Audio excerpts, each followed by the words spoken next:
Hello everyone. முந்தைய காலகட்டத்துல எல்லாம் வந்துட்டு ஆடிக்கு ஒரு தடவை அமாவாசைக்கு ஒரு தடவை மூவிஸ் ரிலீஸ் ஆகும். பட் இன்னைக்கு காலகட்டத்துல அப்படியா இருக்குது? Every month 5 movies 10 movies release ஆகிக்கிட்டே தான் இருக்குது. அதுக்கு காரணம் டிஜிட்டல் மீடியாவோட ஒரு வளர்ச்சி தான் சொல்ல வரணும். இன்னைக்கு நம்ம தமிழ்நாட்டுல மட்டும் இல்லங்க, இந்தியாவுல மட்டும் இல்லங்க, உலக அளவுல பிலிம் இண்டஸ்ட்ரி வந்துட்டு ஒரு பெரிய அளவுல வளர்ந்து நிக்குது. மாசத்துக்கு 2 படம் 3 படம் வர்றதுனால இன்னைக்கு அந்த படத்தை ப்ரொடியூஸ் பண்ற ப்ரொடியூசர்ஸ், அந்த படத்தை டைரக்ட் பண்ற டைரக்டர்ஸ் வந்துட்டு மக்களை எப்படியாவது என்னோட படத்தை பார்க்க வச்சிடணும் அப்படிங்கிற ஒரே காரணத்துக்காண்டி நிறைய ப்ரொமோஷன்ஸ் பண்றாங்க.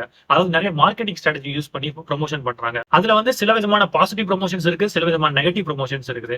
பாசிட்டிவ் ப்ரொமோஷன்ஸ் அப்படின்னு பார்த்தோம்னா அட்வர்டைஸ்மெண்ட்ஸ் பண்றது. அதாவது ஏதாவது சோசியல் மீடியா இன்ஃபுளுசரை கூப்பிட்டு நீங்க வந்து எங்க படத்தை பத்தி பேசுங்க, மக்களுக்கு கொண்டு போய் சேருங்க அப்படின்னு சொல்லி அவங்களை பத்தி பேச வச்சு அந்த படத்தை போய் பார்க்க வைக்கிறது. இல்லைன்னா அந்த படத்தில் நடிச்சிருக்க ஆக்டர்ஸ் அப்புறம் அந்த படத்தை டைரக்ட் பண்ணிருக்க டைரக்டர் எல்லாருமே சேர்ந்து ஒரு மூவி இன்டர்வியூ மாதிரி கொடுக்குறது. இல்லைன்னா வந்துட்டு ஒரு மீட்டிங் வச்சு சும்மா கான்வர்சேஷன் பேசுற மாதிரி வச்சு ஒரு ப்ரோமோ பண்றது. இல்லைன்னா வந்து ஆடியோ லான்ச் பண்றது.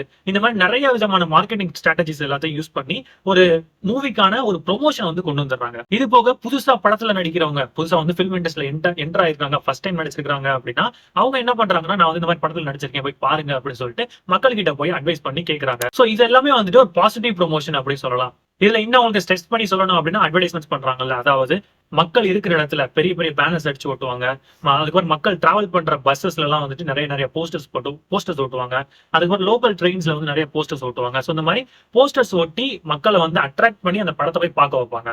சோ இதுதான் வந்து பேசிக்கா பாசிட்டிவ் ப்ரொமோஷன் அப்படின்னு சொல்லலாம். இதுல வந்து இன்னொரு சைடு இருக்கு, அதுதான் வந்து நெகட்டிவ் ப்ரொமோஷன். நெகட்டிவ் ப்ரொமோஷன்ங்கிறது டைரக்டா அட்டாக் பண்ணாம இன்டைரக்டா மக்களை போய் பார்க்க வைக்கிறது. உங்களுக்கு பெஸ்டா புரிய வைக்கிறதுக்கு ஒரு எக்ஸாம்பிள் சொல்றேன். இப்ப நடந்துகிட்டு இருக்கிற இஷ்யூ, அதாவது மிஸ்டர் தனுஷுக்கும் நயன்தாராவுக்கும் நடந்துகிட்டு இருக்கிற இஷ்யூ. தனுஷ் வந்து தான் ப்ரொடியூஸ் பண்ண மூவில இருந்து அவங்க ஒரு கிளிப்பிங் எடுத்துட்டாங்க அப்படின்னு சொல்லி லீகலா வந்துட்டு மக்களுக்கு யாருக்கும் சொல்லாம லீகலா வந்து அவரோட கேஸ வந்து மூவ் பண்ணிருக்காரு. பட் நயன்தாரா அதை வந்து மக்களுக்கு கொண்டு வந்து அது ஒரு ப்ராப்ளமா மட்டும் கிரியேட் பண்ணாம அந்த மூவிக்கு ஒரு ப்ரொமோஷனாவும் கிரியேட் பண்ணிட்டாங்க. சோ இதனால இப்ப என்ன ஆயிப்போச்சு அப்படின்னு பாத்தீங்கன்னா, மக்கள் வந்துட்டு அந்த படத்துக்கு மேல இருக்கிற மோகம் வந்து அதிகமாயிருச்சு. என்னதான் வந்து அது ஒரு டாக்குமெண்ட்ரியாவே இருந்தாலுமே இப்ப மக்களுக்கு வந்து இந்த மாதிரி உங்க படம் நடிச்சிருக்காங்க, அதனால எல்லாருமே இந்த படத்தை போய் பார்க்கலாம் அப்படிங்கிற ஒரு எண்ணத்தை வந்துட்டு கொண்டு வந்துட்டாங்க. செகண்ட்லி கங்குவா.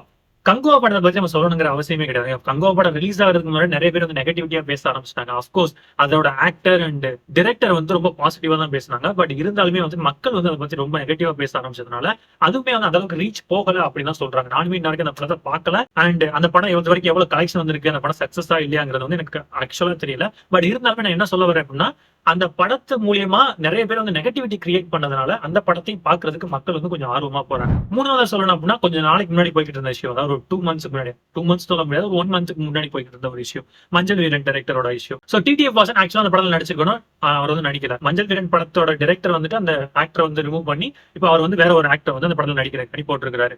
இப்ப அந்த படத்து மூலியமா நிறைய நெகட்டிவிட்டி வந்து யூடியூப்லயும் சரி சோசியல் மீடியாலயும் சரி ஸ்ப்ரெட் ஆகி போய்கிட்டே இருந்ததுனால எல்லாரும் வந்து இப்ப எல்லாருக்கும் ஒரு எண்ணம் வந்துருச்சு, என்னன்னா அந்த படத்தை ரிலீஸ் பண்ணதுக்கு அப்புறம் நான் போய் பார்க்கணும், அந்த டைரக்டர் எப்படி டைரக்ட் பண்ணிருக்காரு அப்படிங்கறத போய் நான் பார்க்கணும் அப்படிங்கிற ஒரு எண்ணம் வந்துருச்சு.